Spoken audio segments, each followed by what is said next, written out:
कुंडली, जन्मतिथि 7 जून 2001 और सुबह 7:40 जन्म समय है। प्रतापगढ़ का जन्म। धनु राशि है, मिथुन लग्न है। श्री शुक्रवाच भवेदेतादसी पत्री यज्जीवस्य महामते किम फलम जायते तस्य विस्तारेण वद प्रभो।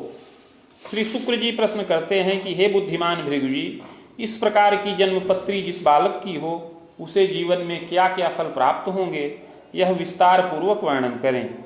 श्री भृगुरुवाच लग्ने राहुस्तदीशोपि द्वादशे रवि संयुतः जीवस्तत्र तथा मंद तदीशो लाभ गेह के लाभेशः स्वगृहे खष्ठे सप्तमे रात्रिनाथकः केतुयुक्तः शुभो नैव बालाल्पं प्रबलम यदा सुयत्ने रक्षणम योगम पुरासौ वैश्य गेह के।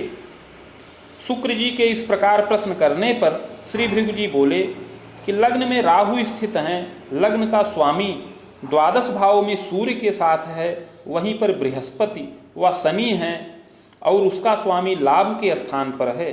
लाभेश छठें भाव में स्वग्रही है, सप्तम भाव में चंद्रमा केतु के साथ शुभ नहीं है, अतः बालाल्प योग है, किंतु यत्नपूर्वक बालक रक्षा प्राप्त करे। पुरासौ वैश्य गेह के चोत्पन्नो मध्यमैश्वर्य युक्तस्य पूर्वजास्तदा स्वतंत्रोद्योग कर्तारः धनमानयुता अपि विविधैश्वर्य युक्ताश्च तथास्तु जनकः कवे द्यूते रतो धनम ह्रासम कारकश्चार्थ कष्टकम जायते शैशवेयेन पीड़ितस्य पुनः पुनः। हे शुक्र जी, यह बालक पूर्वजन्म में एक वैश्य के कुल में उत्पन्न हुआ था, मध्यम ऐश्वर्य से युक्त रहा। उस समय अपने पूर्वज लोग स्वतंत्र उद्योग करते थे, धनमान से युक्त रहे।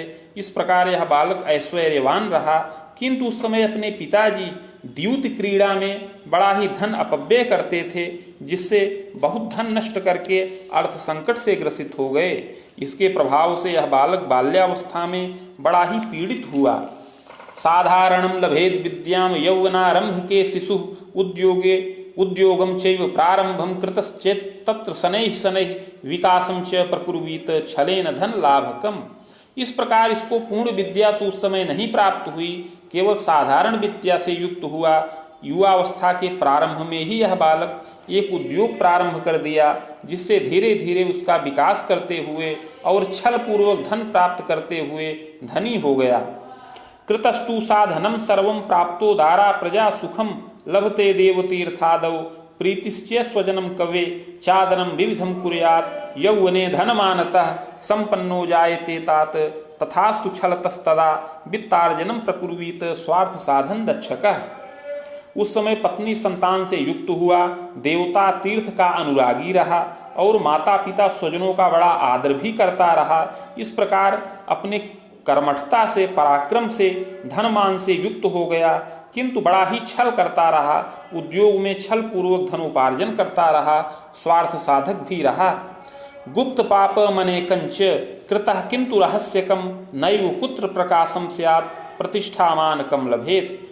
यदा कदा गुप्त पाप कर्म भी करता रहा, जो उस समय प्रकाश में नहीं आया। इस प्रकार मान प्रतिष्ठा से भी युक्त रहा। एवं शुभाशुभम कर्म कृतांते निधनं गतः। इस प्रकार उस जन्म में शुभ और अशुभ दोनों प्रकार के कर्मों को करता हुआ अंत में मृत्यु के वश में हो गया। मृत्यु के पश्चात कर्मानुसार स्वर्ग व नरक दोनों भोग किया। तत्पश्चात संचित कर्म का फल भोग करने के लिए पुनः पृथ्वी तल पर वापस आया। चाधुना मानुषे देहे स्वर्णकारे पिवैश्य के कुले जातस्तदा साढ़े कृष्णे पर्वे द्वितीय के भौमे मूलर्ष के तात द्विपादे मिथुनोदये जातस्य सुंदरो मध्य गोधूमस्य प्रभान्वितः। इस प्रकार इस जन्म में यह बालक स्वर्णकार या वैश्य नामक कुल में जन्म प्राप्त करने वाला हो। इस समय आषाढ़ मास कृष्ण पक्ष द्वितीया तिथि मंगलवार के दिन मूल नक्षत्र के द्वितीय चरण में और मिथुन लग्न के उदय काल में जन्म प्राप्त करे। जातस्य सुंदरो मध्य गोधूमस्य प्रभान्वितः समोच्चस्य प्रजायेत मध्य पुष्टोपि संभवः सुशीर्षालक भालादि सुमुखश्चारुलोचनः दंतम रोगयुतम किंचित सुग्रीवम बलयान्वितम। यह बालक मध्यम सुंदर शरीर का हो, गेहुआ रंग हो, प्रभापन्न हो, सम ऊंचे कद का, मध्यम पुष्ट शरीर का हो, सुंदर सिर, ऊंचा ललाट हो, मुख अधर इत्यादि शोभनीय हो, आंखें विशाल हों किंतु दांत कुछ रोग युक्त रहें, सुंदर ग्रीवा वलय से युक्त हो, अपरांगम यथा योग्यम, शरीर के अन्य अंग यथा योग्य हों, शैशवे किंतु कष्टितः, किंतु बाल्यावस्था में बड़ा कष्टित हो, शीतश्लेष्म प्रतिस्याय पाचनम चापि दुर्बलम, बालग्रह भयम चैव यत्नौषध सुखी भवेत, बाल्यावस्था में शीत जनित विकार, व्रण, ज्वर और पाचन क्रिया की दुर्बलता प्राप्त हो, कभी बालक ग्रहों से भय हो, यत्न और औषध से सुखी होए, आयु भीतिर यदा बाले शैल वर्षांतरावधिम पीड़ितो जायते सत्यम प्रायश्चित्तेन मोदकम, दीर्घजीवी प्रजायेत कदाज्ञात प्रवासकः, व्रपासे वासकर्तापि यौवनारंभ के तदा अग्रजः संततिश्चैव बल्लभो जायते तथा। बाल्यावस्था में 7 वर्ष की अवस्था तक आयु भय और पीड़ित होने का योग है, किंतु प्रायश्चित पूर्वक रक्षित हो दीर्घ जीवन प्राप्त करे, कभी यदाज्ञात कभी अज्ञातवास में भ्रमण करने का योग बने, युवा अवस्था में अधिकतर परदेश में वास करने वाला हो, माता पिता की सबसे बड़ी संतान हो और माता पिता स्वजनों का बड़ा प्रिय भी होए, पैतृकैश्वर्यकम मध्यम भूम्या रामादि साधनम, स्वतंत्रोद्योगकम चैव स्वर्ण रजताभूषणम, निर्माणम विक्रयम चैव वित्तागमम च मध्यमम, पितामह प्रसादेन तथास्तु कालयोगतः शनैः शनैस्तदोद्योगम बाधितम जायते पिछे। पैतृक ऐश्वर्य मध्यम हो, जिसमें भूमि बाग इत्यादि का साधन प्राप्त हो, अपने कुल में स्वतंत्र उद्योग भी हो, जिसमें स्वर्ण और रजत के आभूषणों का निर्माण, उसका क्रय विक्रय करने का कार्य किया जाए, प्रतिष्ठान इत्यादि का भी सुख प्राप्त हो, यह सब अपने पितामह के प्रताप से संभव है, किंतु धीरे धीरे कालांतर में वह पैतृक उद्योग बाधित हो जाए। यद्यपि जनकश्चैव पितृव्योपि तपोधन पैतृकोद्योग कर्तापि मध्यमम लभते धनम, यद्यपि अपने पिता और उनके पिता के भाई लोग अर्थात अपने चाचा वगैरह वे भी पैतृक उद्योग ही करने वाले हों, उसमें मध्यम धन प्राप्त करें, कालाक्षेपम प्रकुर्वीत और सुखपूर्वक जीवन यापन करने वाले हों, तथास्तु कलहम गृहे, किंतु अपने परिवार में बड़ा कलह हो, आंतरिक संघर्ष हो।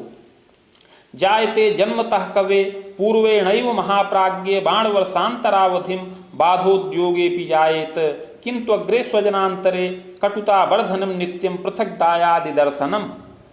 अपने जन्म के पूर्व और अपने जन्म के पश्चात 5 वर्ष की अवस्था तक घर का उद्योग पैतृक उद्योग बाधा युक्त रहे, इसके पश्चात आगे स्वजनों में बड़ी ही कटुता उत्पन्न हो और पृथक पृथक अलगौजी हो जाए, अलग अलग उद्योग करने का योग बने, जिससे विलंब में कुछ सुख प्राप्त हो।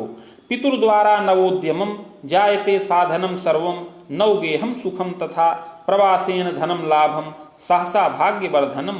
कालांतर में पिता के द्वारा अलग से नवीन उद्योग भी करने का योग है, जिससे समस्त सुख संसाधन प्राप्त हों, नवीन गृह का भी सुख मिले और कभी प्रवास में भी धन प्राप्ति का योग बने। शत्रुमर्दी भवेत् बालः साहसी चतुरोधिकः कर्मण्यश्च प्रतापी स्यात् विद्यालाभम श्रमादपि। यद्यपि यह बालक शत्रुमर्दी हो, कार्यकुशल हो, चतुर अधिक हो, कर्मण्य और प्रतापी हो और श्रम पूर्वक विद्या का लाभ अर्जित करने वाला होए। द्वित्रिभाषा कृतम ज्ञानम कला साहित्यकम तथा योग्यता स्नातकम तुल्यम मध्ये बाधा पुनः पुनः जायते किंतु यत्नेन स्वाध्यायम कृतवानपि। 2-3 भाषाओं का कला साहित्यादि विषयों का अध्ययन करे और स्नातक के तुल्य योग्यता प्राप्त करे, पढ़ाई में भी बार बार बाधा उत्पन्न हो, किंतु यत्न पूर्वक श्रम पूर्वक सतत प्रयत्नशील रहने पर अवश्य ही विद्या पूर्ण प्राप्त हो। यौवने स्वभुजायंच कारकः सात्विकोधिकः देवे धर्मेनुरागी स्यात् स्वजनादर कारकः पितृव्यं च द्वयं सौख्यं पितुश्चैवाग्रजः कवे स्वतंत्रोद्योग कर्तापि पैतृकं चानुजः पितुः वेतनाय करो भूयात् पितुः स्वसापि वेदकम्। युवावस्था में बालक अपनी भुजाओं से धन प्राप्त करे, बड़ा ही सात्विक हो, देवता धर्म का अनुरागी हो और स्वजनों का आदर करने वाला होए। ग्रह योगानुसार पिता के 2 और भाई हों, पिता के एक बड़े भाई स्वतंत्र उद्योग करने वाले हों और पिता के छोटे भाई वेतन लाभ करने वाले हों और पिता को 4 बहनों का सुख प्राप्त हो। सौख्यम चैव प्रजायेत मातुलत्रय योगकम मातु स्वसा धरा सौख्यम त्रयसो द्वादशे गृहे। ग्रह योगानुसार इस बालक को 3 तक मामा का सुख प्राप्त हो और 1 मौसी का सुख संभव है। गुरुस्तत्र तदा सूर्यात् अस्तो मंदज्ञ योग्यतः चानुजैक सुखम योगम चानुजा च धरा सुखम। त्रयेश 12 भाव में बृहस्पति के साथ है, वहीं पर सूर्य हैं। इसके प्रभाव से इस बालक को एक छोटे भाई का सुख प्राप्त हो और एक छोटी बहन का भी सुख संभव है। वा द्वयम ग्रह योगेन अथवा 2 बहनों का सुख प्राप्त होने का योग है। पितामहादि सौख्यकम लभते मध्यमम चैव द्वादशांतम यदा कबे नेष्टम चैव विशेषेण अर्थापत्ति यदा कदा। ग्रह योगों के अनुसार पितामह आदि का सुख भी इसको मध्यम प्राप्त हो, बाल्यावस्था में 12 वर्ष की अवस्था तक क्लेश हो, अर्थ की आपत्ति हो, संघर्षम विविधम वंशे पृथक दायादिकम तथा उस समय बार बार घर में संघर्ष हो और परस्पर विवाद होने पर घर और व्यवसाय दोनों में अलगौजी हो जाए, परिवर्तन हो जाए, इसका योग बन रहा है। मातुश्चायु भयम बाले मूल जन्म प्रभावतः बाणोर्ध्वम च विशेषेण चिंतनम जायते यदा। इस बालक का जन्म मूल नक्षत्र में हुआ है, जिससे बाल्यकाल में माता की आयु के लिए भी संकट उत्पन्न हो। बाल्यावस्था में 5 वर्ष की अवस्था के बाद से ज्यादा चिंतातुर होने का योग बने। प्रायश्चित्तात् सुखम लाभम तस्याग्रे कथयाम्यहम्। किंतु यत्न प्रायश्चित्त के द्वारा रक्षित हो, अतः आगे उस यत्न और प्रायश्चित्त की विधि विधान पूर्वक बता रहे हैं। स्वर्णपत्रम प्रकुर्वीत रामटंक प्रमाणकम नगांगुलायताकारम तन्मध्ये चाष्टगंधतः शिवमूर्तिम सबीजं च लिखित्वा कलशोपरि निधाय संहिता साकं पूजनम खोडसादपि मदुक्तम शिवमंत्रं च सहस्त्रम रुद्र संख्यकम महामृत्युंजयं चैव सहस्त्रम मुनियुग्मकम जपम कुर्याद् विधानेन हवनम विप्रभोजनम। 3 टंक सुवर्ण का पत्र बनाया जाए जो 7 अंगुल का आयताकार हो। उस पत्र के मध्य में अष्टगंध के द्वारा शिव जी की मूर्ति बीज सहित लिखकर कलश पर स्थापन करें और भृगु संहिता के 1 सहस्त्र पत्रों के साथ षोडशोपचार पूजन किया जाए। तत्पश्चात भृगु संहिता के मंत्राध्याय खंड में वर्णित शिव मंत्र जो 104 अक्षरों का है, उसका 11,000 संख्या में जप किया जाए और 27,000 संख्या में महामृत्युंजय मंत्र का जप किया जाए। हवन, तर्पण, मार्जन इत्यादि दशांश क्रम से करके मूर्ति का दान करें। विप्र भोजन हो। मूर्तिमाचार्य कम दानम प्रदोषम जन्मदाचरेत। और माता प्रदोष व्रत का आचरण करे। बाण वर्षांतरम तात यत्नोक्तम कारयेत तदा सर्व सुखम लाभम दीर्घ जीवी च जायते।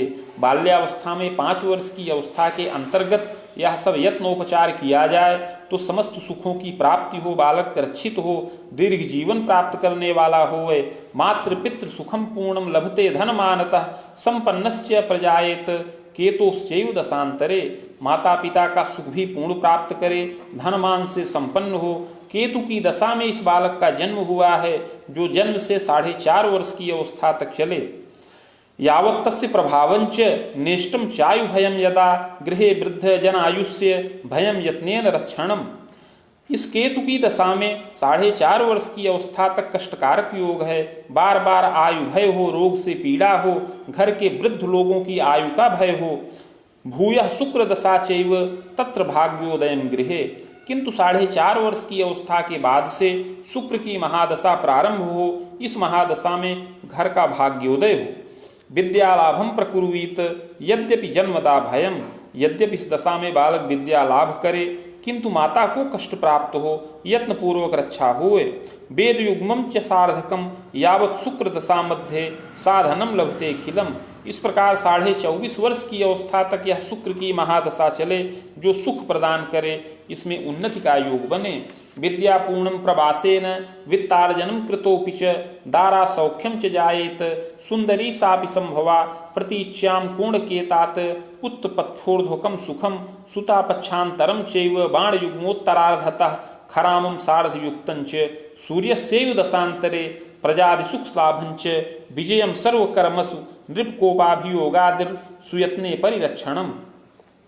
इस शुक्र की दशा में विद्या पूर्ण हो, धनोपार्जन का योग बने, पत्नी का सुख प्राप्त हो, पत्नी मध्यम सुंदरी और प्रतीच्य के कोण में प्राप्त हो, 2 से अधिक पुत्र का सुख प्राप्त हो और 2 कन्या संतान का सुख मिले।